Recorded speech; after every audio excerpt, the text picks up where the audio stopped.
नंदी घोष रथे बसी महाप्रभु गुंडीचा उत्सव सारी भाई भग्नी संगे घेनी करी रंगे बाहुड़ा विजय करी छत्र चामर चिराल माल माल नाना भेरी थुरी बाजे रथरु उतुरी राम दईतारी देउल दुआरे विजे जानी ठाकुराणी सखीगण घेनी दुआर निकटे मिली कांत ठारे मान करिण बहन कबाट को देले किड़ी आपण माने देखुचंती सेही भली भाबरे दैता मानक द्वारा किभली भाबरे सेवायत मानक द्वारा रथरु से अवतरी आसुचंती सेपटे सिंहद्वार कबाट तांक पई बंद होई सारलाणी महाप्रभु अनन्य उपाय होई माँ लक्ष्मी को मनैबा पई चिंता करुचंती नारी करी जहा दैव गढ़ी से अति अनर्थ मंजी तांक संगतरे मिसी निरंतरे पुरुषे हुंती गंजी कहिले रुसंती मौने बसंती पदे न सहंती टाण आंट आकट कले न बुझिण दंडके हरांती प्राण आंभे जेबे चाटू पटल करिण न कहिबु तांक आग केबे हे मनरु मान नते जिबे घेनी बसी राग ये जो ओडिया ग्राम्य जीवनर चित्र को दाम्पत्य जीवनर से सुंदर चित्र को महाप्रभु जो भाव में आरोपित होती माँ महालक्ष्मी जो भाव में आरोपित होती जय कमले कमलालय वासिनी विष्णु विलासिनी सिंधु सुते एपटे नव निरद निर्णित कांतिधर महाप्रभु जहाँ सहित चक्षुर मिलन होती एपटे भक्त एपटे सेवायत महाप्रभुंकर ये महार्घ लीला को संदर्शन कर निजे कृतार्थ होती मने पकाउछंती से ग्राम्य गीतिर कथा मने पकाउछंती से गौरचरण अधिकारी रचित ओडिशार वरेण्य कविगण द्वारा रचित से साधारण वचनिकार से सुंदर उदंत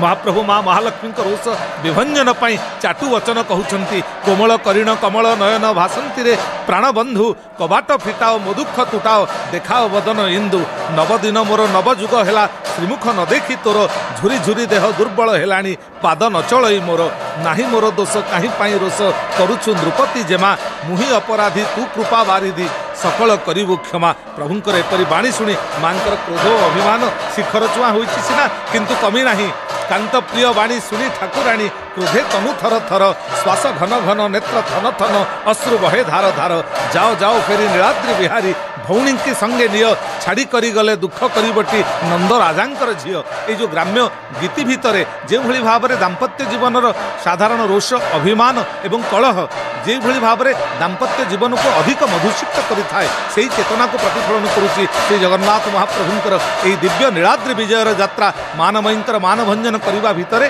दाम्पत्य जीवन में सुधार आनिबा पई दाम्पत्य जीवन को मधुसिक्त करने रसयुक्त करने रसो वैश महाप्रभु दारु ब्रह्म रसघन विग्रह यही वार्ता ही केवल देउछंती एवं जो भली भाव में महालक्ष्मी रोष कषायित दृष्टि में महालक्ष्मी चाहिए बापत गौड़ नंद महाखुड़ झील परा जेमा देई पिला दिनरू से बहपी जाइछि दही दूध सर खाई मुखे माखी थाई कनक हलदी पिंधि कला शाढ़ी खंडे छाती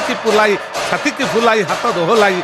बुलू थाई दांडे दांडे महाप्रभु एक को सज्ज करुछंती कहीं ना मानमयींकर से मानभंजन करेंगे महाप्रभु को उद्देश्य माँ पड़ीदात्री चंचला पुणी कहती ग्राम से मुंडरे स्थान खंडे अच्छी नामता गुंडीचा घर केवबा तहिकी जीवबा कहीं दिवस माड़े डर हे महाप्रभु आपण कहीं किभली सेठिकी गले त्रिभुवने सार श्रीनील कंदर अष्टनिधि परिपूर्ण विचित्र चित्र मंदिर मनोहर एकु आन आन वर्ण श्रीजग मोहन रत्न सिंहासन चारु चंद्रातप शोभा चौपासे घेरी सुवर्ण प्राचीर सुर नर मन लोभा इंद्र चंद्र जम नैऋत वरुण सिद्ध सुर विद्याधर शिव कर जोड़ी उभा होइछंती सर्वे सेवा परिचार एठी ब्रह्म रुद्रेन्द्र वंद्यम ब्रह्मा इंद्र चंद्र समस्ते एठी अपेक्षा करिछंती आपन को सेवा करिबा पई माँ लक्ष्मी कहउछंती एई कोश कसा एई रोष कसायत दृष्टि सहित माँ महालक्ष्मींकर एई होछि उदंत आपण काहे कि श्रीवत्स खंडशाल छाड़ी आपण जाइथिले सेई ग्राम से मुंडरे से जो स्थानटी अछि गुंडीचा घर को आमे देखुचे प्रभु कुंभ श्रीमुख को नित्य आसी थांती दर्शन करिबा को आपणे गुंडीचा बाड़ी जाइथिले केउ दुख देखिबाकू केउ दियो देखिबाकू आपण गुंडीचा बाड़ी केउ दियो देखिबाकू जाइथिले आपण को पूरा सबु देवादेवी एइथि आसी आपण को सकादय सुरगणा एइथि आपणकर वंदना करूछंती आपण सेटिकी गुंडीचा बाड़ी केउ दियो देखिबाकू जाइथिले प्रभु मांकर एपरि अभियोग और आरोपर कथा सुनिबा परे रंगा अधर रे अल्प हसी देई महाप्रभु मां को कहंती इंद्रद्युम्न राजा देउल तोलाई आंभ को स्थापिला आनी श्रीगुंडीचा महादेवी बोली करी तार ज्येष्ठ पाटराणी लक्ष्मी गुंडीचा राणी मते वर मागिथिला एही वर मते देव महाप्रभु एमोहर नाम जहा सेही नाम एही यात्रा रे जोड़िबो सुन प्रभु चौवाहा आपणे विजय करिवे तहिकी चढ़ी नंदी घोष रथ तेबे वांछानिधि संपूर्ण होइबो एमोहर मनोरथ मोर नाम भक्त बंधु भावग्राही भक्त भावे बेश हेली बस हेली भकत मोहर जेणिकी भाविला तेणिकी मु जाइथिली मानवईंकर मानभंजन कला बेले कारण देउछंती महाप्रभु जे भक्त मते जे आड़ को डाकिला मु सेई आड़ को चली गली। महाप्रभुंकर प्रिय बाणी शुणी माँ लक्ष्मी ठाकुराणी पुणी अभियोग आणंती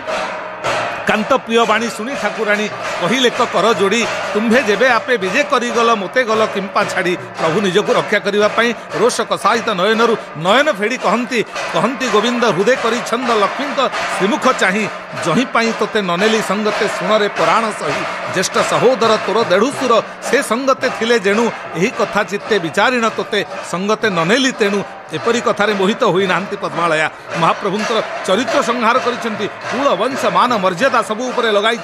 एक विराट प्रश्नवाची जहा मुख देखिबाकू जाइथिलो ताहा अछि मते जणा आउ काहि पई ओइल गोसाई कियबा होई लबणा जाओ बेगे करी विलंब न करी पचारि पचारि बाट संकेत स्थान रे चाहि बसिथिबो तांको संगे हुए भेट तुम्भे परा तांको नाटुआ पुरुष गोपी माने तुम्भ गुरु नासिका फुलाई गुणा दोहलाई आखि ठारु थिबे दुरु सबु मु जानिछि कानरे सुनिछि जो प्रकार से सती राति हेले पति पाखरु उठिन कुंज बने बुलु थांती लाज बोली जो जोड़िक अक्षर तांको ठारे ताहा नाही केते हास परिहास से करंती तुम्भ श्रीमुख को चाहि चाहि। हे महाप्रभु आपण गोपांगना परिवेष्टित हुई रासपरा रचना करुथिले आ से गोपी माने से रासेश्वरी आपन को केउ भली संबोधन करंती ताहा मु जानिछि मते ताहा जणा